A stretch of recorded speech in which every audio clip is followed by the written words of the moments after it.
me confirme que Ulcos est passé en première position et qu'il y a un préaccord de la Commission de Bruxelles pour le financement. Ça devrait être validé début décembre. Donc c'est plutôt une très bonne nouvelle. Maintenant, il ne reste plus que le repreneur. Et pour nous, c'est une excellente nouvelle.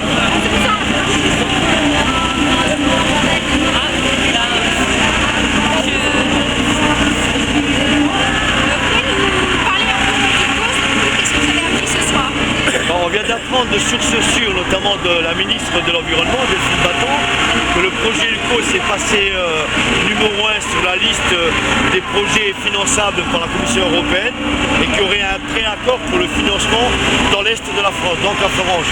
Et la décision normalement devrait se prendre de manière définitive début décembre. Donc pour nous c'est une excellente nouvelle.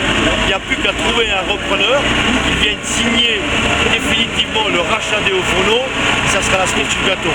Mais on y croyait, et là c'est plutôt un rayon de soleil dans ce ciel bien gris. Ça sauverait les emplois à Florange. Évidemment que ça sauverait les emplois à Florange, parce que non seulement ça va être un projet qui va nous permettre de montrer à la terre entière, parce que ce sera un projet unique au monde où on pourra fabriquer de l'acier à très faible émission de CO2, mais en plus, Ulcos va nous permettre de faire un bond de productivité de l'ordre de 20%, ce qui rendra l'acier lorrain aussi compétitif que l'acier de Dunkerque, à savoir que Dunkerque est quand même la référence du groupe ArcelorMittal. Donc c'est tout bénéfice, c'est un projet environnemental, mais c'est aussi et surtout un projet économique, social et sociétal qui va non seulement permettre de maintenir l'emploi, mais de permettre de créer de nouveaux emplois. Et ça, c'est tout bénéfice pour nous. Un soulèvement de quoi après? Attendez.